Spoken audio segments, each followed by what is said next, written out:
Balandia, micro du pasteur Bobo, actualité compliquée, Topesibilo, Mbote, Ozali, actualité la Bino Balabi, très compliquée pour na Mboka, na Biso Kongo, toujours, Makabambo, Biso Kongo, Pesa Moutou, Passi, na Ningmo Santé, mais heureusement, Totika Badafalgan, Totika Badolipona, Tokoma, na Monsengolgan, na Ecofolgan, Monsengolgan, et puis ça qui vertige, et puis ça qui vertige, Balabi Toche, on a un pembeni, bien que pression, ça dit que Balabi pression, na nonce apostolique, a été Monsengo, azalaka candidat, donc pression, ça dit, Makasi, na Nengemoko, ya ko sa kalate, to ba toujours Makambango, you give to the dog, say no, but the cat say yes, Niao, andemi mukua, oyo, mboa a boyi, Makamboyo.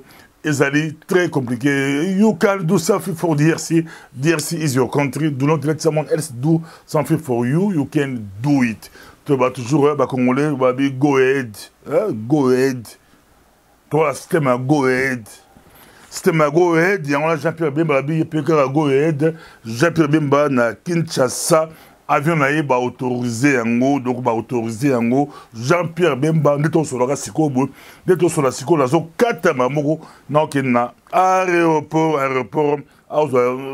jet privé, avion, azo kita Congo Kinshasa, et vous allez opé simbo, aboyi de ceux qui actuellement au milieu na kongateye avion et décollé makamboyo, eza opé simbo, aboyi makambu ya mboka na biso Congo. Est-il que pour Kabila, les carottes politiques sont cuites? Babi est bien cuite. Pour la Kabila, les carottes sont cuites. C'est fini. Kabila, the game is over. Match silly, Kabila est silly. Kabila c'est le passé. Kabila c'est le passé, mais azo piqué kaka, a sali ba loi sur mesure, na stratégie kaka pour ce que di banda bako boyanaye, a rodier CPI, a bon soutien américain, soutien européen, mais soutien en haut et boya dans la politique boya. Donc à se protéger naye ba loi voilà, à se ba loi taillé sur mesure et bateli ancien chef d'État élu, a mibengi ancien chef d'État élu, a zappé aye moko. Salaire à Kitoko, militaire, beaucoup de militaires va protéger. Yemoko azala avantage, vol, voyage, mosna les mineurs donc azapeza pénard, il y a pénard, makambo yamboko la Congo eza ko sala pasi, mais politiquement ou la ndenge ya le côté qui président en tout cas carotte nae mais c'est sili maïsili le bangaka abeta chute à Sima à c'est la coup d'état ou attaquer président ou Arouya comme à l'armée Kabila à l'armée armée à la police à la bataille belé donc à bosso ba contrôler tout ça maîtriser même à recevoir ba régler des comptes alors voilà mutona finanga boîte ni ba soja là milice privée là c'était ba milice privée donc mais ceux qui vrai patriote à Zumboka biloko na eko boya na mai donc pour la Kabila c'est fini yango babandi guerre ya dauphin baza ko luka dauphin baza ko potana mikolo baza ko luka dauphin mais na ba dauphin na bango moko azali ko bimate donc babi panique ya Kinshasa qui les a mo boulot au santé, batazo banga. Bobi ki bemba bimaka Kinshasa, na basasi c'est betama na kin grave entre Batakabila, na bato bemba Gombo Igwe. Bemba bimaka la négociation, bazo avion à Kenda Portugal. Donc depuis Kenda ti ba kangaye à côté ba CPI. Bato na ba côté ba prison ba bara ba msusu. Donc ba deboso Igwe a okutakini. Donc ba be kin eza panique. Bati mususu ba weli ko ba chalelo bati ba somme biloko bati ba provision bati ba banga nini MLC aza ko rassurer F bazayi baza ko leka ko rassurer et la Pacifique to sengi armée à Kabila sécuriser biso police nationale a sécuriser bango mais bati baza ko banga la ndenge santé ba beza panique la ndenge moko ya ko sakalante makambo ya mboka la biso Congo makambo yo ba beza très compliqué makambo yo eza très compliqué na ndenge moko ya ko sakalante babaka wait and see et puis la même idéologie pour bemba okita bapesi autorisation akita à Kinshasa lobby ya tongo a kitikin mamoko samedi Bemba azala ba gemela peut-être Bemba après gemela a ozo aleka mikili mamo peut-être ozo mikili mamo ou ozo asukini peut-être ozo mikili mamo do ozo la mercredi jeudi vendredi ma solo akin je crois à opposer peu candidature na samedi à gemela peut-être dimanche Bemba de retour en Belgique je crois aux Aningai pour la monnaie raison me à ça deux années retour na Kinshasa na zomo nango présenté à moins que Babo avion a décollé de Gemela et à Poto à zomo nango sur Kinshasa bon aya Poto et ça au petit Mwambo à Boy côté kuna Katumbi pe il est pas préparé à la Katumbi le 4 à la Kin samedi 4 Katumbi na Kinshasa sondage moko ebimi na nepse binoke côté Mbongo Bemba la Katumbi balala mais Bemba et Katumbi à la facilité à la libéralité moko entre guillemets mo boulot autre bien en corruption ou être au bien mon boulot ba sondage ebimi normalement on doit progresser ma casse à Bemba so aux ba kinois aux partout muto za très populaire mikolo za Jean-Pierre Bemba Gombo mais so qu'il a mon sur les qui na ba intermédiaire et qui ba sondage ba Bercy on capital tu peux diriger à Bercy mon institut sondage Bercy il travaille dans l'institut américain bango babimisi Katumbi na Bemba coude à coude bon batie Katumbi Bemba na Félix Tshisekedi batie bango hein de base dans l'équilibre les trois ndé bazo mené mais na bango tout mutazo mené bango za Katumbi bon mon qui beaucoup comprendre actualité compliquée sur le terrain la réalité za Bemba mais on sait pas ce que Bercy on il y a Olivier Kabila qui dirige ça c'est Katumbi qu'on va Versailles balarte bon mon Katumbi la force il y a côté les médias ba sondage à bureau tout là à travailler tomber entre guillemets ba grand électeur à travailler bureau tout là na faveur mais et puis ba qui peut plus loin parce que bango tout ba ticket Katumbi comme candidat unique bala do à rafler ba voix tu veux que manipulation ils ont manipulation médiatique oyo retard et peu bien basé dango na Katumbi yangwana bataille mais il faut retravailler la communication retravailler tout le monde yango Katumbi na Suisse il fallait à communiquer mais Katumbi a fait déplacer même toute la presse Europe Israël Mindele Israël ba Congolais parce que il y a travail image il y a leader là-bas il savait. Mais quand Bemba avait communiqué, bon, la communication, bon, façon, il y a conférence de presse à Osala, bon, on lit vide. Mais quand c'est Katumbi qui fait à Osala la conférence de presse, ou à communiquer là-bas tout, bon, la différence, il y a différence, il y a Makassi, Katumbi a été en Afrique du Sud, à Kombi, presque la presse quinoise, presque, on tourne, basé avion, basé hôtel, basé chambre, en Afrique du Sud. So, tout le monde, des grands médias, médias qui. Mais c'est plus facile, quand on fait des sondages, c'est plus facile. Ils ont Katumbi. Tu même à faire craquer, c'est Tambo Mwamba. Le temps Mwamba, Babeti embargo, pour Babeti journaliste, à la solde de Katumbi. Il faut, ça, actualité compliquée, il faut que la mise sur le ciment. Donc, même si papa dans le lobby, il y a un jus de maïs. Donc, soit actualité compliquée, azu jus de maïs na tiola azola ndango ki toko mais on peut mélanger jus de raisin on peut mélanger jus de fruits ou jus de tomates on peut mélanger pour Hollanda actualité compliquée donc on a le avant d'autres pensaient que ah bobo on a compté les Katumbi mais il faut passer la vérité c'est des vérités qu'on vous donne pour les actualités et informations ça sans parti pris ça bateau vérité c'est quoi l'information babi bus moko ya rouge ça les cas et tout dit monta vélo au balu ça monta on peut ça rendre vérité bus moko ya rouge les cas qui et tout dit monta vélo yebisa bato ka ndenge zalaki c'est ça ni tout ça là la vérité c'est ça bon mon lit na bété en kalaté mais kalaté sondage moko bimi Et puis ça, répercuter dans les médias, les jeunes Afrique, et les médias mindele, et qui est dans Congo, Mikolo, dans sondage, c'est Katumbi qui mène. Donc, tout. Il y a Katumbi, Bemba, Félix Tshisekedi. Mais là, trois, Moutazo mené, Moutazo a beaucoup plus de chance, il y a cause la président, c'est Katumbi. Mais ça, le coup, mais c'est des bonnes guerres et des stratégies de communication. Katumbi n'a pas ça, à l'avance, n'a côté communication. À l'avance, n'a côté communication.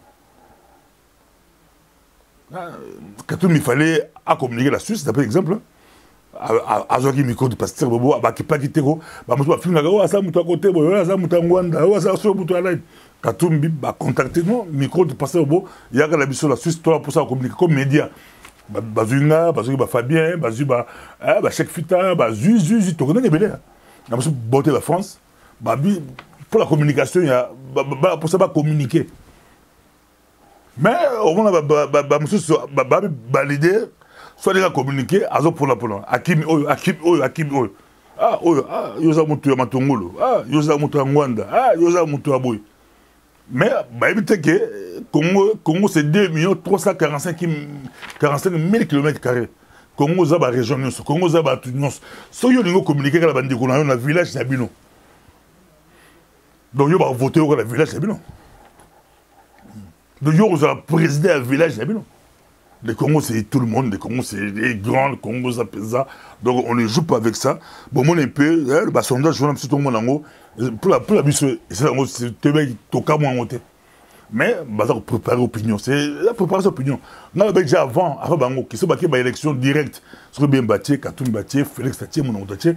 On a la chance de gagner sur 5 000 lélo, Zabemba, pour avoir une prison. Azala moi, Igwe, avec la 2006, déjà, plein.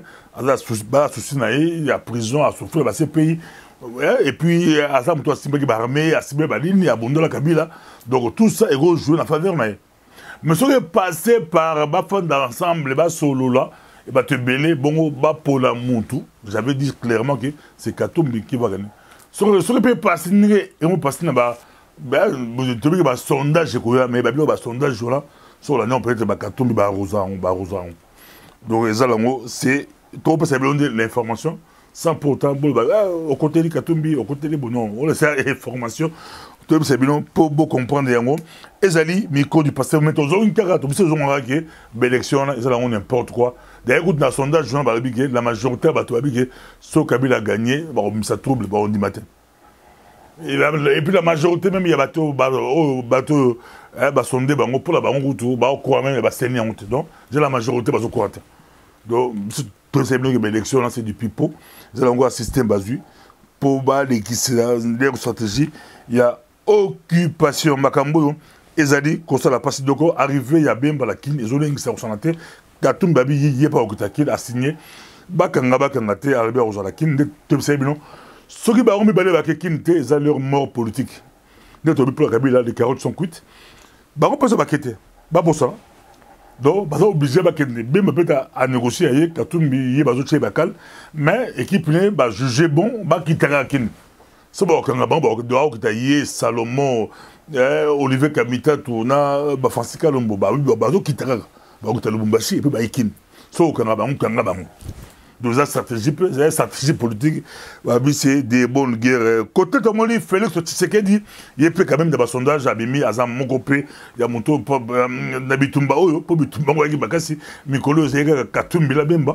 Au moins, on a des sondages, Félix Pabimi, après tout, à la grande atout, bon, sur l'entrée de l'élection, on a d'abord tribal. L'élection, d'abord, on a tribal, si tu as ça, mais Michel Baoué, si tu expliques à mon diamant Kala, que l'élection, on a par rapport à la région.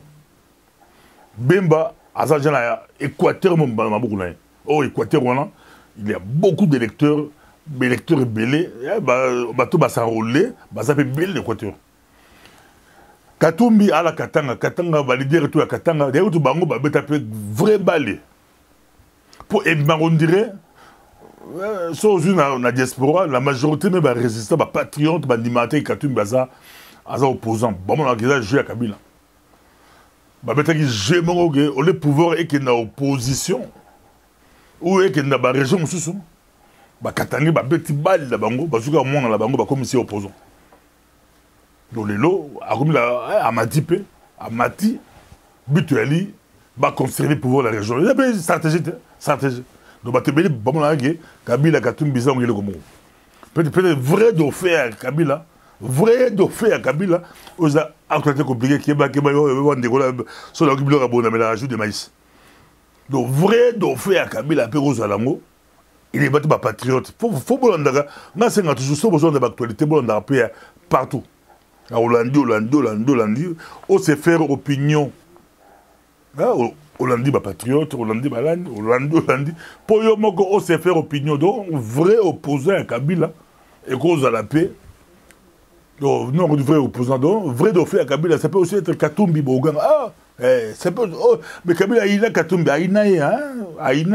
bah ben en français va mon œil donc ça peut aussi être pour ce bâtir Katumbi na Bemba bah si bâtir Katumbi Bemba là Félix Tshisekedi bah si Kabila a le voté pourquoi peut Kabila a voté Katumbi pourquoi parce que va travailler ensemble bah il y a quand Katumbi t'es Katumbi pas aucun été mais Bemba Bemba sont la Meki na Roliambala avec sur la meki Félix comme na kuta papa l'a été la salle la canaille à Rosa la canaille ça actualité compliquée ça actualité ça très compliqué makambo donc arrivé il y a Katumbi la Kinshasa et ça le 4 à Rosa-Roli Mamoro a reposé candidature na yego ça clair la ambition na côté Katumbi ça l'avantage ça clair à cause de la terre accueilli ko poser candidature beba bi à cause de na baninga baluka candidat unique Katumbi non on a la zone de poser candidature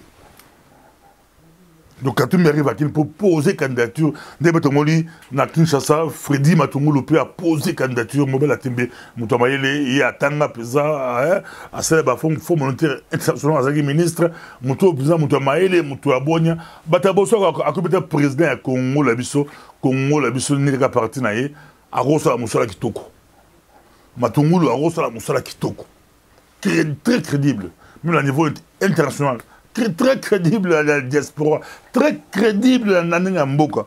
Mais Makamboyo, ils ont pas si Dogon a parti n'a pas propulsé, il faut dire que Matungulu a reçu un candidat là-bas, donc il a semé le a proposé candidature, c'est a posé candidature, a posé candidature, a dit, la Katumbi déjà, Katumbi pour ça, Bogosolola, oui, mais à les 4 déjà, a tiré candidature là. A tiré candidature là, et la Makamboyo, bon, Rosonga, Bogosolola, près de la candidature, tout Rosolola près. Soyo Zeli Bogosolola, et aux Amboulou, descend Makamboyo, et Zali, Passi, na ndenge moko ya ko sakanate makambu ya mboka na biso Kongo do makambu yo nde tobeka Katumbi Bemba Félix eza ope simba mbwa boy bazo benda entre 17 et 19% il y a intention de vote. Et c'est là qu'il y a un micro du pasteur Bobo pour la Kabila, c'est fini. Kabila, les carottes sont cuites et très bien cuites. Et c'est Béli pour naïe et Sili, Bazo Bunda Bunda. Candidat la banque la rien, même Kabila on a 9% dans le sondage, mais si on va Megi Obima, te béné va bouder, marche Rosala, mon boulot Rosalama. Parce que les Américains, les Européens, les patriotes, les Congolais, les Touro, Abosala, pour naïe. C'est fini. Pour la Kabila, les carottes sont cuites. Et c'est là qui, micro du pasteur Bobo, Madame, je suis pas au Kassavobo, Bolanda, je suis pas au Kassavobo. Bonjour, chers compatriotes. Bonjour à vous tous, peuple congolais. Bonjour à vous, la diaspora congolaise. Je suis ici aujourd'hui pour vous donner encore un nouveau message afin de vous encourager tous pour que nous puissions aller de l'avant. Vous savez bien que l'élection qui nous a amenés aux responsabilités de diriger désormais la diaspora nous place aussi devant toute notre responsabilité. Et cette responsabilité exige de nous beaucoup d'efforts.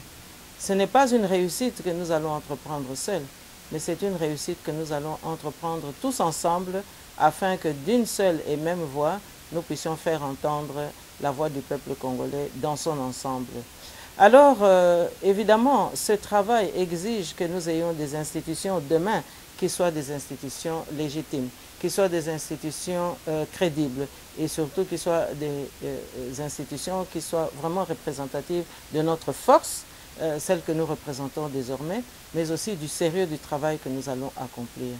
Et donc, je viens vous dire que le travail est en cours, les consultations se poursuivent, bon train, et puis nous avons déjà un bureau provisoire, mais il est clair que nous avons besoin maintenant d'un bureau permanent. Et pour que ce bureau permanent soit viable, nous avons besoin de votre soutien. Il faut que chacun se donne comme leitmotiv le devoir de faire quelque chose, de mettre sa main dans la poche pour qu'ensemble nous puissions réussir et relever ce défi. Et donc j'invite chacun, par rapport au compte bancaire qui vous a été communiqué, de faire un effort inlassable, permanent, continu, pour soutenir votre diaspora. Moi, je serai là toujours pour vous encourager, mais surtout pour vous défendre, parce que nous avons aussi des problèmes en diaspora qui ne sont pas toujours répercutés ou reconnus au pays. Mais il est clair que la victoire que nous allons marquer, que nous allons gagner bientôt à partir de la diaspora, aura un impact décisif sur notre pays. Et vous n'ignorez pas aujourd'hui que le calendrier est provoqué et bousculé par des imposteurs qui n'en finissent pas de s'entêter. Mais je dois vous le dire que c'est à partir de la diaspora que la victoire interviendra et que nous allons pouvoir libérer notre pays. Bandeko nangai, bino bandeko nyonso bilenge ya diaspora, bino pe ba mama awa na kati ya diaspora. Na ye kopesa bino mbote pe na ye kopesa bino longonya, ngai mama na bino mama Justine. Na ndenge bino moko boponaki pote na kamba diaspora. Ezali responsabilité bopesi ngai, kasi ezali pe responsabilité ya biso nyonso. Pamba te kolonga oyo tokolonga elongo na bino ezali kaka pona biso na diaspora te, ezali pe manso oyo tokopesa pona bomoye ya peuple congolais, pona bomoye ya bandeko na biso oyo bazaka ko continuer ko bom.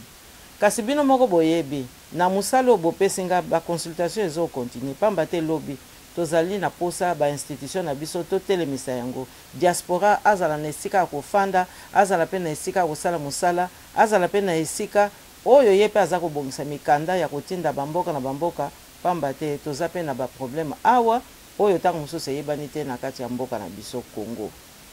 Yango wana bandeko na ngai, tosi toyebisaki bino sango ke compte bancaire diaspora tosi tofungola. Yango wana bandeko na biso nyonso tu oyo ya presse bakopesa bino sango wana pote mutu na place azali na esika azali ayebaka ke musala nyonso eza kosenga totia loboko na poche. Musala nyonso eza kosenga mutu na mutu ayeba pe kosala ekonzo pote musala wana tosimba yango tomema yango penza na ndenge moko ekoki.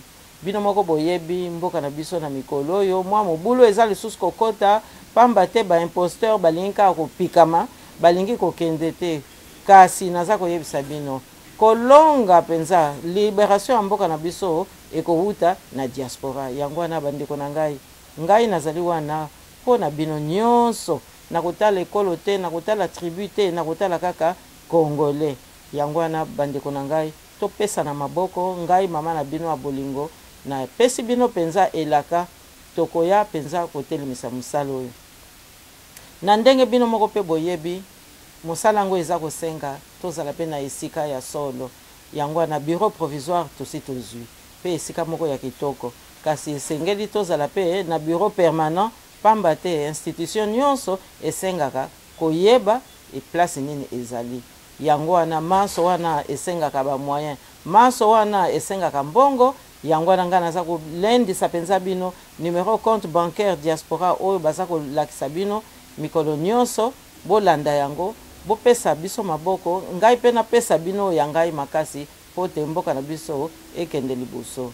Na mikolo ekoya tokosala point de presse mpona koyebisa bino gouvernement ya diaspora ekozala ndenge nini, tokoyamba yango ndenge nini pe tokomema yango ndenge nini. Kasi mpona moya lelo botika nanu tosilisa misala wana ya koyoka ndeko na ndeko, ya koyoka groupe na groupe po toya penza kozwa mayele ya kosikola mboka na biso. Napesi bino putulu napesi pe bino mbote mingi ngai wa bino wa bolingo Mama Justine.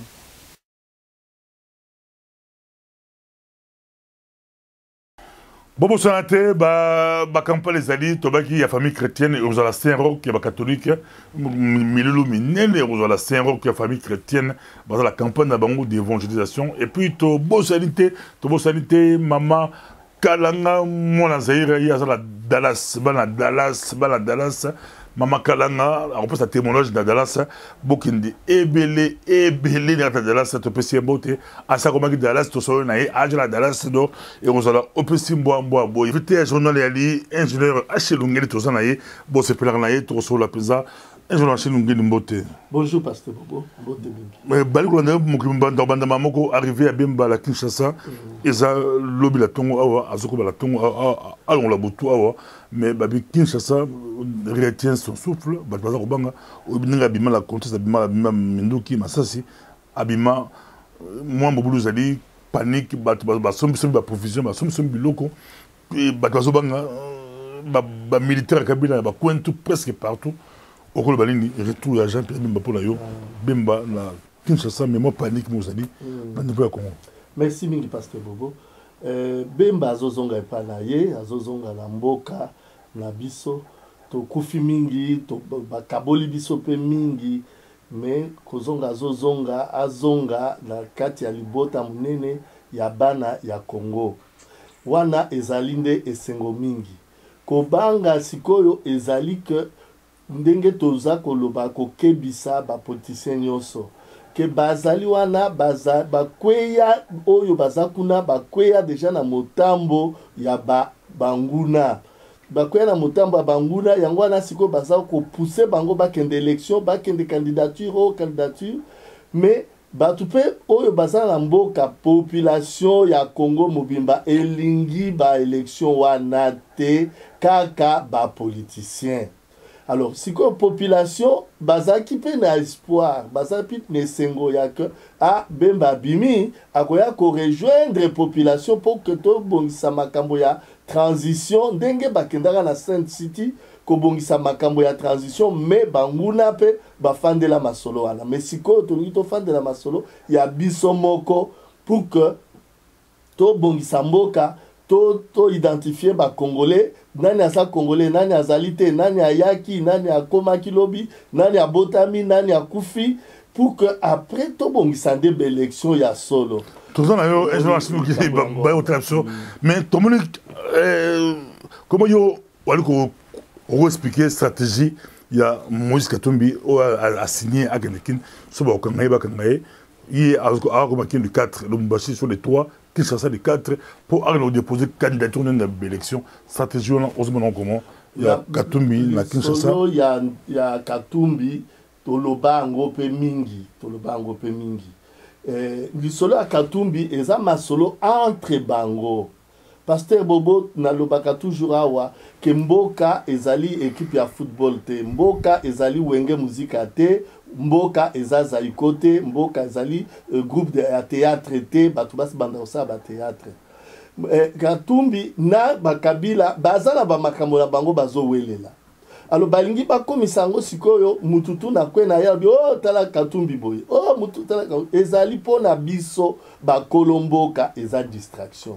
Toboyi ba élection bango balingi bakende nanko bakende koputsa nini kokende kotika ba candidature ango ya ndenge nini. Comment on va examiner que candidat oyo aza congolais d'origine, parce que il faut tous à la identifier base de données ezate banguna baya batumba ba mikanda nyonso na ba commune na banzela na ba école ba bomi batu ba bomi ba oyo bakoki ko identifier batu toza ata na base de données te, même pièce à identité toza nango te, carte d'électeur ba Rwandais bazanango, ba Burundais bazanango, ba Ougandais bazanango. Mais si ko toko identifier batwana na fonction de quoi? Omoni yangwana omoni nyonso wana eza ba jeune na bango bazo sala, mais po balakisa na mokili naloba na yo awa ke lisolo ezali awa ezali lisolo ya bakolo mabele na ba oyo batia banguna na mboka oyo ngai nazobenga ba maçon, les francs-maçons là bango de ba chef na bango ba lepsi bango boye mboka wana soki bokei na baélection bokolonga te bachrétien bakozwa mboka na masolo nazoloba oyo eza ya solo et puis authentique parce que nakutanaki na moko na bango alingi atianga litoi pour que nakota na bareseau bokota na bareseau tozaki moi groupe ya bakongole bokota na bareseau comme ça asitele biso bakombo ya baoyo nyonso ozoyoka bazokenda bacandidature wana bango baza déjà na bareseau bokota na bareseau au Congo élection ezalaka bavoi na urne te élection na Congo ezalaka popularité yango lomoni babwakeli bango mututu alakisaki aza populaire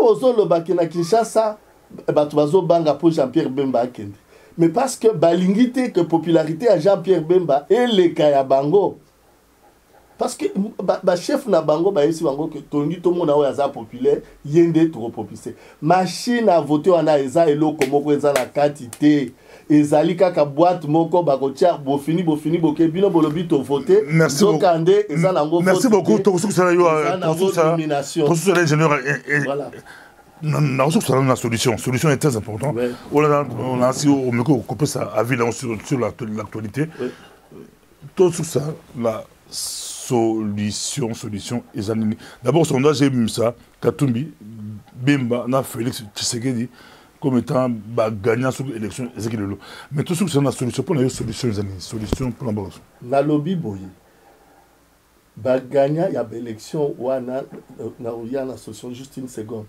gagnant oyo bazo sala ba sondage wana batu na bango kaka bazo sala ngo en fonction à popularité Pasteur Bobo des dangers wana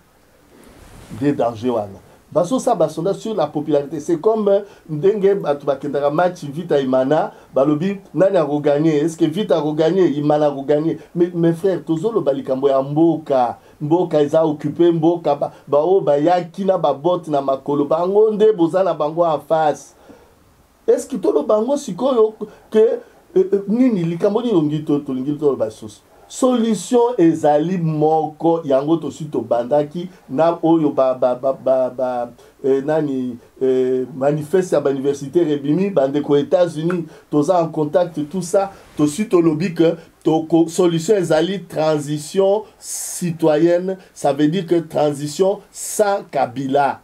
Alors cette transition sans Kabila ça veut dire que cette transition il y a ba technocrate to fandi samboka to bongisa ndenge nini to pesa ba carte d'identité to créer ba base de données à référence parce que fichier électoral et uzaka na source na kati ya base de données à identification nde komi et que okoyeba banani baza combien de majeurs tozanango combien ya bana babotami combien bakufi banani bazali bazana hôpital banani de base de données à identification wana congolais azwa carte d'identité nationale na ye et puis après ndeto bandi processus na lobi bien processus électoral et bandaka mututu oyana carte d'identité na yo opesi ba vérifier que oza effectivement la base de données et que ozali recensé parce que base de données à lelo eza automatique na recensement to ça makambo 2 fois te alors maintenant bango ba fichier na bango ba kei ono ba kendaki ba empreinte digitale aucun aux rwandais aya sali empreinte digitale donc a commis automatiquement congolais. Pasteur Bobo, solution ezali transition citoyenne. Merci beaucoup. Kabila, merci beaucoup. Merci beaucoup. Merci.